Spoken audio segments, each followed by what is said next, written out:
with peyote. Outside of that, the way I was always taught is like, if you're going to go into that teepee and be a part of that ceremony, then you have to be right. And so I took that for serious, and I never really messed with it. It's interesting. If I'm not mistaken, peyote is mescaline and peyote are one and the same. I used to mess with mescaline, but there was a time when we were doing, I was selling mescaline because we were in the rave scene. And so we were doing a lot of different experimentations.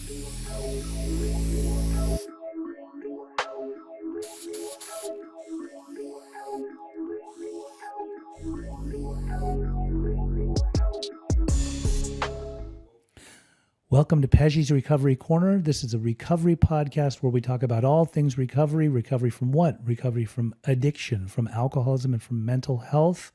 Before we get started, if you are on YouTube, please subscribe and like and share this everywhere. Please let everybody know about this podcast because we want to try to save as many lives as we can. We've got great guests to come on this recovery podcast, people that we're struggling with addiction, with alcoholism. Sometimes we have professionals that work in the field on the front lines, or people that are very skilled as far as helping this population. Today we have a very good friend. His name is BeeJay. BeeJay, welcome to the corner. Thank you. Thank you for having me. Yeah, we talked about having you on here a while back, and I just think you'd be awesome to have on here because you've struggled with addiction in the past, but now you're back on the wagon, and it seems like you're taking it more serious than ever. Yes, sir. Awesome. Yeah. Let's talk a little bit about your upbringing. Obviously, you're Native American. Yeah. Okay. I'm a Native American from Oklahoma. Oklahoma. And which tribe? The Oto Missouri tribe. Okay. Yeah. And you grew up in Oklahoma. You were born there? Yeah, I was born in Pawnee, Oklahoma. I'm actually Oto, and the Pawnee is my mom's tribe. Okay. And what was it like? A lot of siblings? Or just I had two younger sisters. I was the only child for like 9 years. And then my first sister came, Joya, and then about 4 years later, we had another sister named Summer Dawn. She's the baby of the family. Nice. Yeah. And both parents always raising you guys? Yeah, our parents were together. That's like for the first 9 years of my life was to me was a little bit different than when my sisters came along. I was an only child. My parents were active in their own alcoholism and drinking. There was a lot of partying. It wasn't until later years that I realized that they were doing more than just drinking. There was a lot of marijuana, and as I got into my teenage years, it turned into like meth use, in which I started to partake in the drinking and the smoking and doing meth with my parents as a teenager when I was like around 17. So growing up, like, let's say we talked about this earlier, in a sense, it was not like the reservation, but obviously you were in a village, correct? Or there was villages? There's a village there. It was the Oto Missouri Housing Authority. Mm-hmm. It's right there by where our main campus is, where the Enterprise building is. And there's a building we call the Wasos. It's kind of like a gymnasium style building. That's where we have all our funerals. Mm-hmm. We have our own cemetery right up the road there. It's all just in a general area. And in your village, is it all natives, or is there anybody else living there that? It's mainly just like natives. You have to be like the natives get the first dibs on like the housing when it comes to the houses. Yeah. Yeah, and it's. Do the natives mix with other races? Oh yeah, there's people there. Yeah, like my wife was half Oto, and she's half white. Half white. Okay. Growing up, did you go to a school that was just natives, or were you in a mixed population? I was in a mixed population. I actually grew up in a town called Red Rock. It was about 6 miles away from our campus, where our main campus, where everything is, like the buildings and stuff, the tribal campus.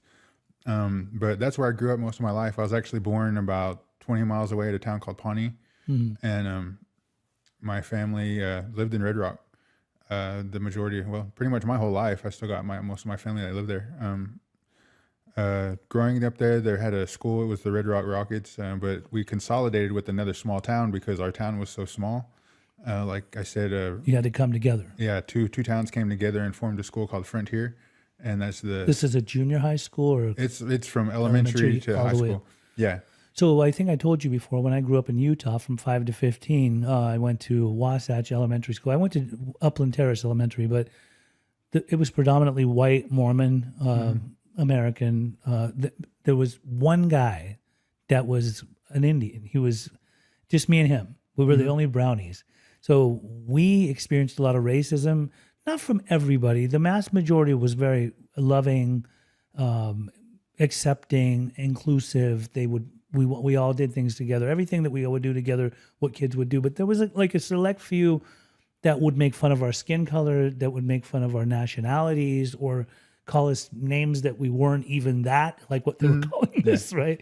So did you ever experience anything like that? No, not really. Not that I can relate for as far as myself, growing up, it was all pretty much, there were a good majority of Native Americans in that school. Yeah, It was so you like, stuck together. yeah. And we had friends that were not Native, like white friends. And Yeah?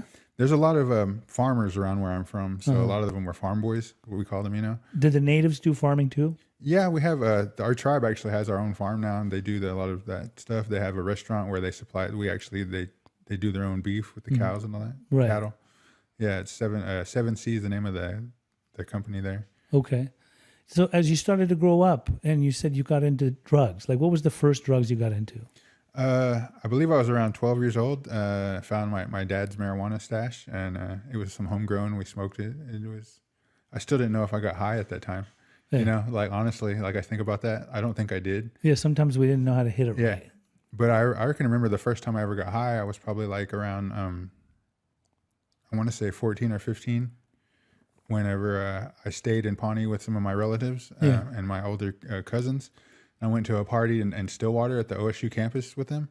And I remember that we were standing around, and there was just like all these dudes standing in a circle, and they were passing around a package of Philly blunts. And I can remember smoking with them, and I knew I was high by like maybe the fourth or fifth hit. Yeah. It like felt totally like only way I could ever describe it was like a picture show for me. It was like flashing, and it was a and I was like, what the, like what's going on? Right. And it got to a point where I had to go and like be by myself for a second. I went out and went outside to the car, and I remember getting to the car, and a car was coming down the road, and I jumped in the car real fast.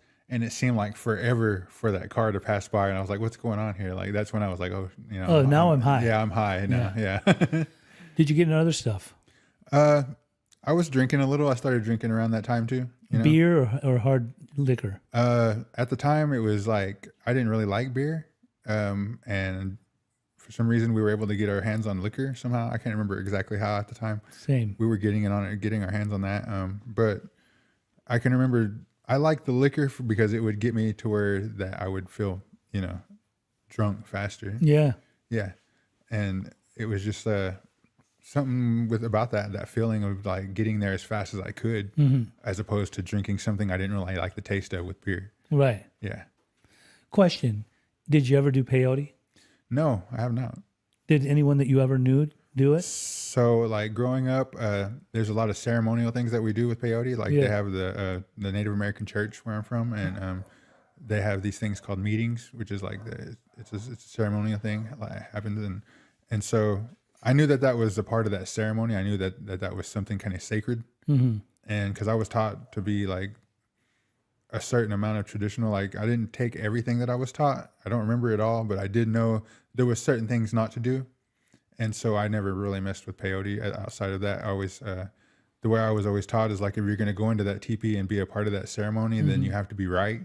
And so I took that for serious, and I never really messed with it. It's interesting. If I'm not mistaken, peyote is mescaline and peyote are one and the same. I used to mess with mescaline, but there was a time when we were doing. I was selling mescaline because we were in the rave scene, and so we were doing a lot of different experimentations. But we got into like hallucinogens, like LSD. Did you ever do any hallucinogens? I did a lot of LSD, a lot of acid. Psilocybin too. Mushrooms. I didn't really like the mushrooms. Yeah. I couldn't get into the mushrooms. Like they always give me like a sick feeling. Yeah. And I didn't like it. Crazy thing about acid, I loved it. It was like, for some reason, it was like one of my favorite things to do, just mainly because it made me laugh, and I really enjoyed a good high, but I've also had my share of bad highs with acid. I understand. Yeah. Quick story is like one time when I was probably like maybe 17 or 18 around in there. Let me think. It was actually 18 and 19 maybe. I remember it was might have been my first semester doing NOC, doing college. I did a little bit of college. Yeah. I went to a party, and I took 2 sugar cubes that someone had, not realizing that the amount of liquid that had been dropped in them. Oh. And so Strong. yeah. And I got sick because I was drinking first, and I got sick, and then after I got sick, I like went and lay down, and then that night driving back from Tonkawa to our Red Rock, the world started turning so far, and then it would just jerk back while I was driving, and I had to get sick again, and then I had to let someone else drive. I went home. I went straight to my room. I was like, I'm gonna go sleep this off, and the next day I woke up and it did the same shit. Like, and I eventually like just started getting sick again. I went for 4 days, I think, before I finally left my room, like other than going to the bathroom because I had a bathroom directly across from my bedroom. It really scared my parents. My mom was freaking out. She called the people because she knew who I was with. She called my friends and was asking them like, what did you do to him? And it was like, he's just going to have to like tough it out. And I kept telling my mom that. I was like, I just going to have to wait it out. Sleep and off. I got to like day 6, dude. And then I was thinking this is never going to stop. Yeah. And it finally, it slowed down at around 7. So I tripped for like 7 days, bro. I completely relate. It really, I did a bunch where by the end of the weekend, because I went all weekend, I couldn't put words together. Mm-hmm.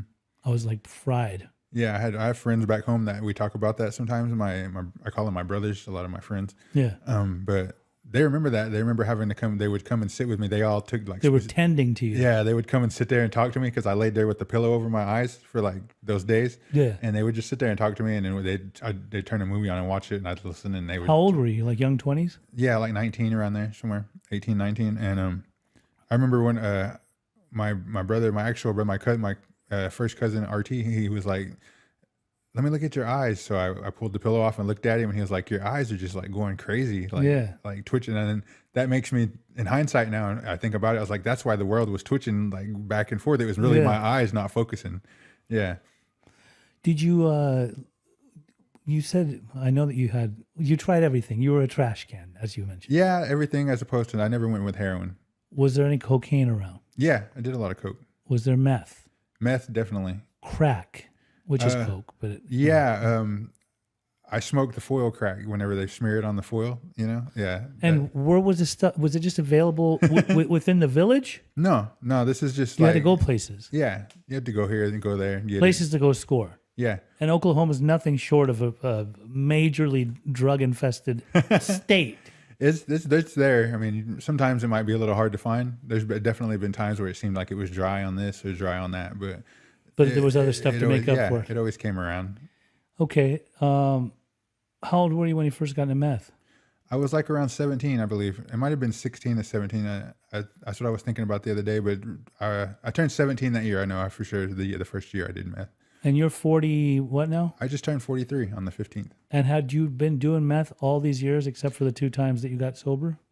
No, there's a time period from about 2006 to about 2012. I didn't do it. I didn't do any meth for like 6.5 years, somewhere in there. So you took a break like me too, because I did meth, but then I stopped, but I did everything else, but then I did meth again later. Yeah, what had happened is I'd gotten with the girl of my dreams, you know, like I'm the girl I always wanted to be with. Yeah. And whenever I got with her, she was already a mother, so I became an overnight dad, what didn't bother me, you know, I love kids. And Malin Mason became like an instant part of my life, and then I was still dabbling in meth, and so like this addiction came into my relationship with me, you know. Yeah.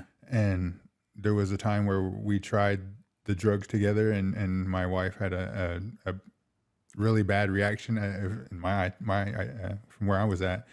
So I just knew that it wasn't something that we needed to do, and it took a minute for me to get off of it. And I'm just glad that she was there to like be, understandable enough to like know that, okay, this isn't, what I want to do too. So it was cool. We had our own son again. In 2005 we had Edgar. In 2007 we had Draven, and so I had 4 kids then. And I'd actually started working at the casino again because I'd worked there for a little bit, and then I quit, and then I went back. And there's casinos there too, right? Yeah. Our tribe has 5 casinos. 3 of them are kind of a big casino, and then 2 of them are like little inside the gas station casinos. Yes. Yeah. So I was working at our main one. It's called Paradise Casino, and that's where I started to make like a somewhat of a career. I worked there for quite a few years. Worked my way up through like being a supervisor to the slot floor manager, and then I went on to be an MOD. by the end of that, by the time I was around the MOD time, I was already back into meth. And that's where I started to really come out of it. And I really didn't take my job as seriously. I was abusing the fact that I was on a salary and I didn't have to be there. And so some days it got so bad to where I was leaving my house and I would get dressed for work and tell my like wife, all right, I'm heading to work. And then I would just go cruise around for like 4 hours and do dope and then come back home and act like I'd been at work. So a couple of questions. Now, let me get this straight. How old were you during that time? Whenever I fell back off. When you were doing the whole casino job? Oh, let's see. I was probably like around 25. Okay, I was going to say mid-20s. In your community, in the Native community, are there elder statesmen, people that are guides, people that you look up to, mentors, things like that, that look down upon those that start partaking in drinking and using, or was there anybody that? I mean, I know you and your dad used to get down together, like to do things, right? Yeah. But I'm talking about like wise men, right? Like in our community, spiritually, it's not good to become an addict or an alcoholic. Like it's really looked down upon. Yeah. It's a stigma in our community. How is it in yours?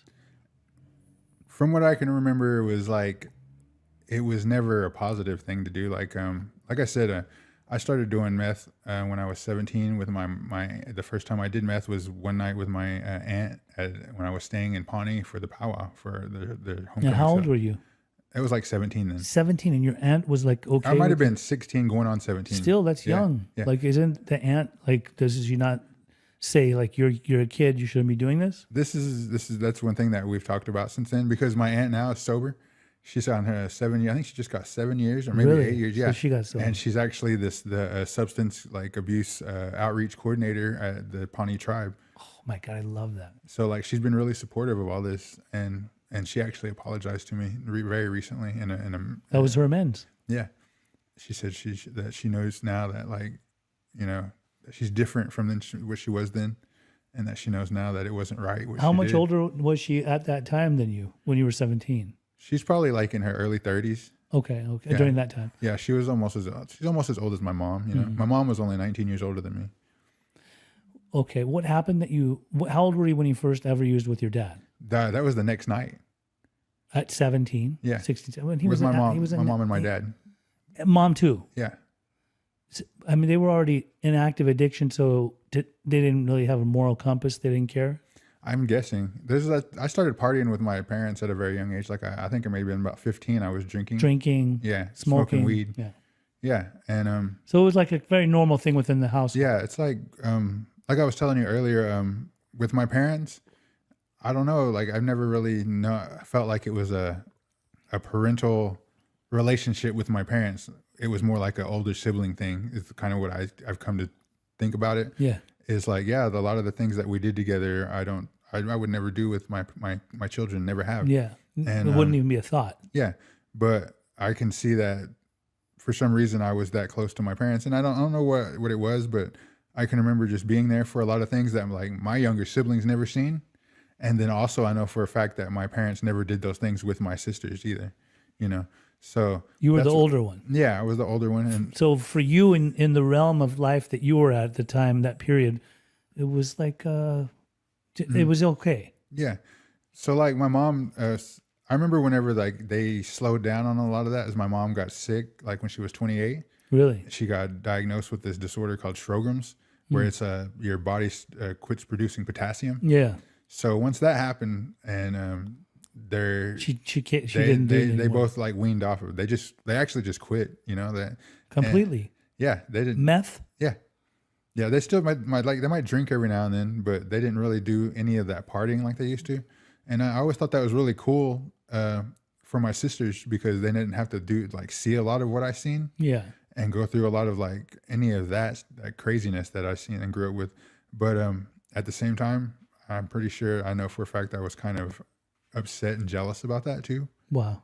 Because of like a lot of things that had happened to me during those times that my parents never even knew about, Like I recently came out publicly on my Facebook page, if that's publicly, but pretty much everybody that knows me is on my Facebook, is that the fact that during all those times I've seen a lot of things that I shouldn't have seen, been a lot of places, and at one point was even like molested by somebody while being out at a place with my parents. And it's not just At what age?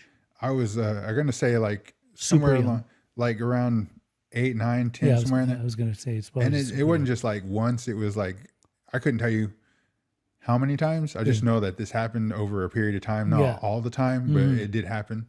It was to a point where like I could remember being young and wanting to go out and knowing that it was Friday when I was a kid at school and thinking, all right, we're going to go and they're going to go here, but then also being scared of where we might go. Right. Yeah. So you experienced trauma. Obviously, there was trauma there. Having parents that were in active addiction didn't really help, but they stopped for a while. They did. So your mom passed away, you said? Yeah. How long ago? When was, 2012, February 9th, 2012. and how old were you then? I was, 30s? In your 30s? I was 30. Yeah, I was 30 going on 31. Okay. But she had stayed sober, before that? 100% sober? Yeah. Well, she was on medications and things like Yeah. that. And that's another crazy part of it is like she was on, she had, because of her disorder and the things that she was on her medications, she had been prescribed like what she called her energy pills. And I remember looking at the bottle one time and it said mixed amphetamines. And I was like, holy, so I started taking her medicine because it was from the doctor? yeah, it was a prescribed medication, but it was just like doing, Like Adderall. yeah, something like that. Yeah. So when she passed away, did that fuck up your dad? It fucked us both up. I can say that. Like, Because you were very close with mom? yeah, I was very extremely close with my mom was my best friend. If there was nothing about my life that my mom didn't know. And that was always like something that my friends knew. A lot of them sometimes would anger them because I would tell her everything and she would already know. Right. But she showed them all the love too. Like whenever my mom died, I can remember a lot of my friends, some of my best friends coming to me and talking to me and telling me that like they're going to miss her forever because no matter what, they were like, one of my brothers said, your mom would seek me out before she left the place where we were at and then come and tell me, I love you. And he's like, and I don't even remember the last time, my mom did that and stuff like that. And yeah, she was a big part of all of our lives as just being the mother, Yeah. even though like we were doing crazy stuff together. She was always very compassionate. That's what unconditional love is the way it was described to me by a couple of my best friends. She showed us what true unconditional love was. When you mentioned earlier the place in your village or area where they would do the funerals, did you have your mom's funeral there? No, my mom's funeral was in Pawnee because she's from Pawnee. She's from the Pawnee tribe. Yeah. And and I'm on the Oto roll. Okay. So there was this one time because we knew that she may pass sometime soon, and she used to always get us she would talk to me about it and try to get us ready, and I had this list of things she'd want done. Yeah. But I remember one of the things she told us before, my sisters and I, that if I die before your dad, I want you to bury me in Pawnee. But if your dad dies first, I want to be buried by him in Oto. And she said, that's because if I die, I want to give him the chance because he may go on and live a longer life and he may want to find somebody else. So we followed her. So everybody was kind of prepping and ready for Yeah. this. And this went on for years, There was actually an episode in 2007 where she went unresponsive. My sisters had called me. I had just come home from the Tool concert the night before. Yeah. And she called my sister. She had watched my children, and I picked them up. And then when I got home and I went to sleep, woke up, my sisters were panicking. I went over there and she was unresponsive. I had to pick her up and put her on the bed. And she had like a really bad diabetic episode. We figured out. We actually thought she died, like 'cause she like seized up and it didn't look like she was breathing. And some first responders, thank God for them. One of them actually lived next door, came over and she was able to say, get her some type of response out of her. And they called an air flight came into the school, picked her up and flew her out. And so I can remember on the way to the hospital, because they had to fly her to OU Medical Center in Oklahoma City. And that's like an hour and a half away from where we lived, So I'm driving, I've got my kids, got my wife, we took off. And I tell this story because I also didn't mention this. Whenever I was in 2001, when I was almost 20, my girlfriend from high school and I, she was pregnant and we actually lost our baby at childbirth. And whenever we lost that baby, we named her Edna Constance. When we lost her, I lost my faith. I developed a grudge with God. In all honesty, like I just didn't. And then some more things happened later on. Did you have a faith before? Yeah, I was really deep into church at one time, like before I started getting into the drugs, Yeah. like as a young kid, like 12 to 14 in there, somewhere in there, 11, 12. I was even baptized when I was 12. And I did a lot of youth work with the church that I was a part of. Yeah. They had like a youth day, and I would get up there and lead everything, It was cool.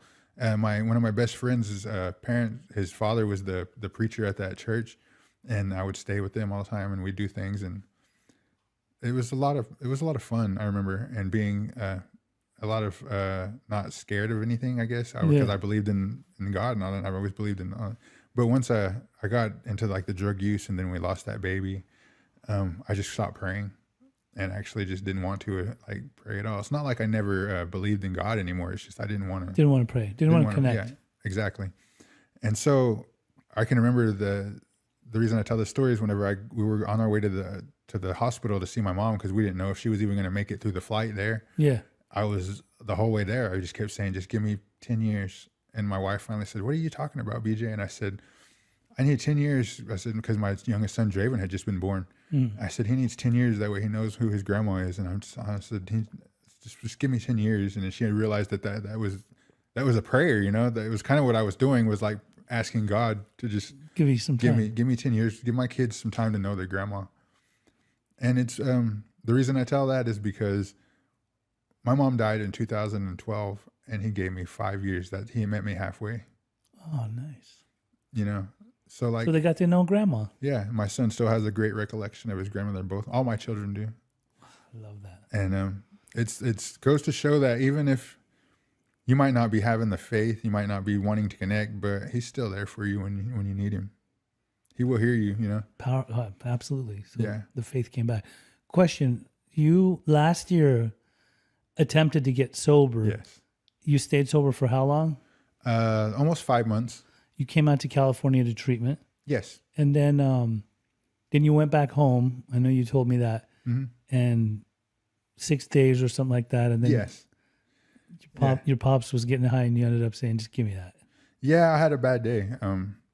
About my last time through treatment, that was the first time I'd ever come out and done anything. I even thought about rehab. Yeah. I didn't know what I was doing. I made this goal, like whenever I was coming out here, I was on the flight, and I was like, okay, your one goal is to talk. So I came out here and I just started talking, and made myself as vulnerable as I didn't know what vulnerability was until I got out here and I started talking and opening up. Yeah. And I started to get really into the 12 steps of AA. I got me an AA sponsor. Yeah. And we started going through some step San work. Diego? Yeah, San Diego area, like right around Carlsbad, actually, in North San Diego. Yeah. And that's wherever I hooked up. I made a community, man, for myself, and like it made me feel like I know those peeps. It made me, some of that. Yeah. We went down there that night. It was cool. It made me really feel like different, like I was somebody again, like a person. And like I say this all the time when I'm down there, and I get up and talk at meetings, and it's like, you guys make me feel like I'm a part of something. Yeah. And that's all I ever really wanted, because I can remember being a child, like young and always feeling alone for some reason, and feeling like I wouldn't, I felt stupid. And as I talked to my therapist recently, a couple of them, since I've been through a couple of different centers now. And that's the one thing I told them is like, I realize now that my substance use and all that was, the drugs weren't really, they were just like what I used to get away from the way I actually felt since I was a kid. A symptom. Yeah. A symptom. Yeah. Like it was this feeling of just how I always felt. And I always wanted to get away from feeling like that. So I came out here, I started doing the little bit of step work. I got me a pretty solid, what I thought was a solid program. And, I made a big community that I consider my family. I consider like North San Diego County one of my homes now. Like it felt, coming back out here this time felt more like going home than actually when I went home. What happened is like my insurance was like, okay, we're not going to give any authorizations anymore. At the time I was at another facility, and I took the easy way out. I just said, well, I'll just go home, give me a flight. And I had missed my kids, been away from them for almost 5 months. And when I got home, my father was the only one that was able to pick me up that night, which it's my dad. I love my dad. Yeah. And that's another thing is like, I can say that now without feeling weird about it. I used to always feel weird about saying that. Yeah. It's strange. But I've even told him that over the phone recently, and it's not a response I'm going to get back. I already know that just because I know my dad and who he is. Yeah. You And just accept him for who he is. yeah, exactly. And like, and I can remember like this last time I talked to him on the phone and I told him I loved him and I hung up and I was like, holy shit, that didn't feel weird. Yeah. But I got home and I was right back in the same area I was before I left, because before I came out here, him and I had gone to like Oregon on a trip, and then we came back. While I was in Oregon, I had lost a friend, and she actually OD'd. Yeah. That was whenever I told my dad I was going to go to rehab, because it's starting to like directly affect. Like I had never had a friend that OD'd before. I was going to say that there must have been something that made you want to get help. Yeah, and I was like, I'm just going to do this because that was one of really my really best friends. She was beautiful, dude. Yeah. And in Oregon? no, she was back in Oklahoma. Like I was in Oregon, and this happened while she was here. I didn't even make it back for her funeral just because I really didn't have the money. I was with my dad, and we just kind of like stayed.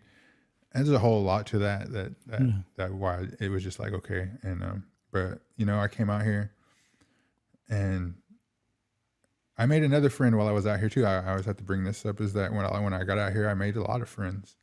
And there was one friend who was having a hard time in this facility I was at, and she actually ended up getting let go of that, discharged from that facility. And she was having a hard time. She reached out to me. I was there.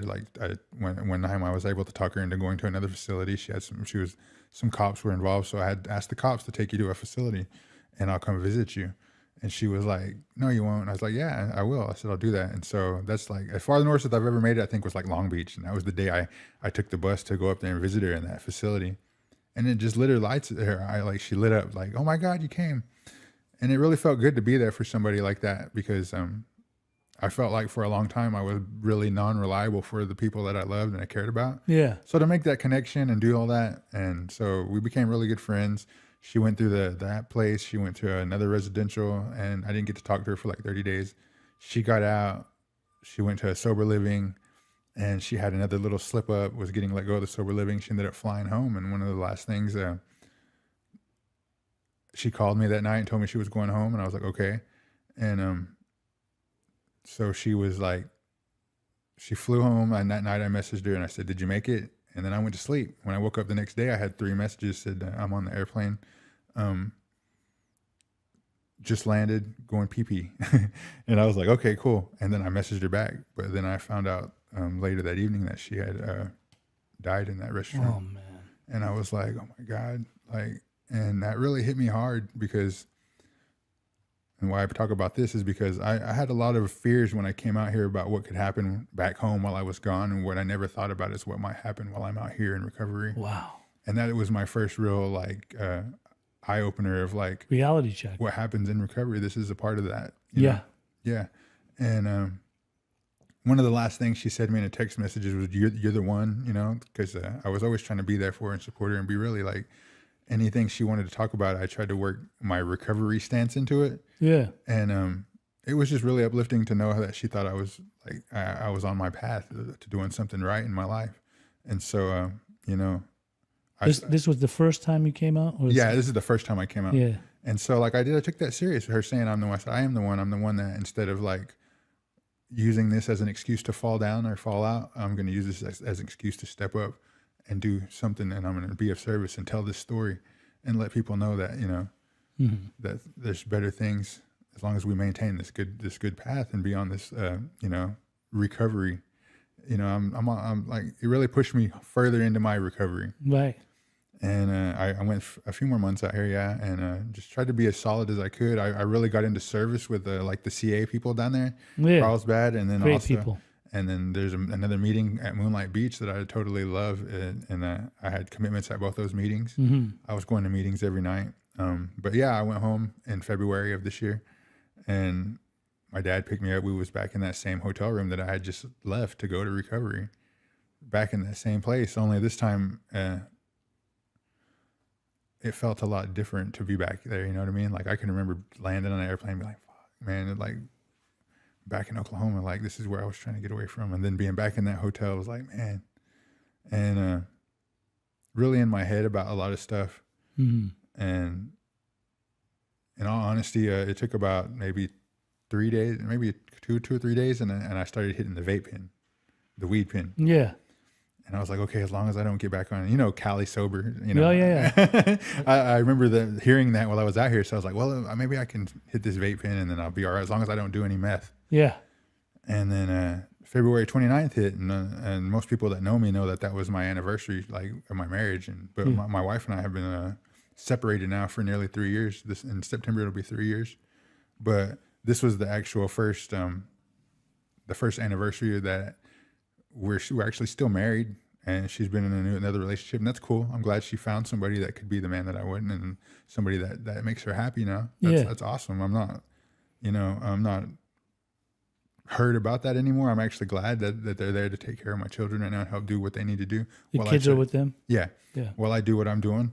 And, but it hit me, man. Like that day was just something, it was a real bummer. Just thinking like, damn, this is my anniversary. And, yeah, I fell out that day, man. I was sitting there and I finally just told my dad, I was like, let me hit that pipe. And he looked at me weird and I was like, for real, let me hit that. And he did. And then how long were you out? That was on February 29th. I got back to California on April 19th, almost 20th. It was like almost midnight whenever I got to Liberty House. Mm-hmm. So all of March you were loaded. Yeah. Yeah. And I was even lying to people that were checking on me from out here in California. A lot of the people that knew me and were like, they were like, okay, you doing all right? I haven't heard from you in a few days. And so I started lying, I started telling people that I was like, oh yeah. And then I told them that I had gotten high, but I'm doing days now. I'm counting my days up. I'm building days. Yeah. I was making all these lies up just to try to hide everything. I wasn't very proud of it. I was really ashamed of it. And most of all, I was just like really just trying to push everybody away, I think. Yeah, of course. Yeah. And what happened is I got to this point of not knowing what I wanted, like, what am I going to do? I even had a point of where I set up a detox trip they were going to send me to like Reno and then come back to California. And I pushed that off because there was some stuff coming up with my daughter. She had her graduation for her medical assistance training was coming up. She asked me if I thought I could make it till then. And I was like, yeah, I can. But after about a week of that, I was like, man. And the only person I was like, I'm lying to everybody. Who can I talk to? And I actually reached out to my mom, or not my mom, my friend's mom, the friend that I lost while I was in recovery. Yeah. Because we have kept this little bit of a communication since she passed. And I reached out to her and just told her a lot of things that I wasn't telling anybody, basically like how I felt. And she reached back to me and she told me she gave me a lot of encouraging words, but the last thing I can remember is said that she always told her daughter to fly. And then underneath it in capital letters, it said, first love yourself.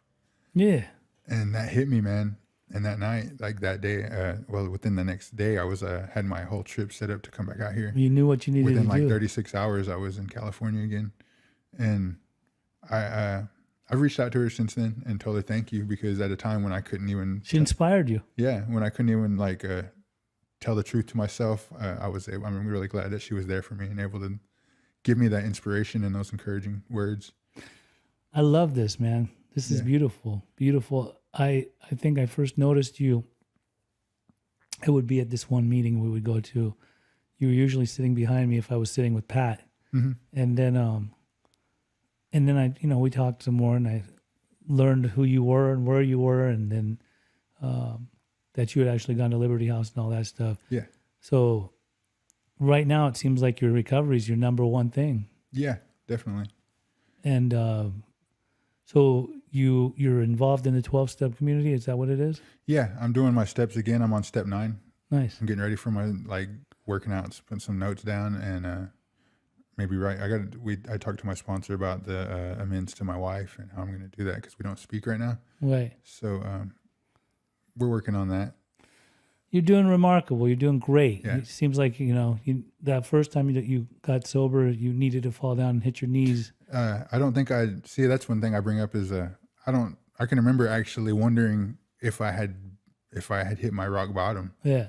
And I know now that I was being back in that hotel room. Back there. Yeah, that when I went out in March, and through that whole time, I can remember sitting there and thinking, like, this is what bottom is. This is like the way I feel right now. I wasn't supposed to do this. Yeah, I feel like totally Here worse. I am again. Yeah, it felt like terrible, and I just wanted to get away from that feeling. Well, I'm proud to call you my friend. And Thank you. You know, we've hung out, and it's just, I see you on the good path. I wanted to ask you before we wrap up, there's people that struggle out there. It doesn't matter if they're natives, if they're Persian, if they're American. It doesn't matter. There's people that struggle out there with addiction, with alcoholism, with trauma, with sexual trauma, with all the stuff you talked about. If there's any kind of inspiration you can put out into the universe, some kind of, you know, energy, good energy, what would you say to anyone that's out there struggling?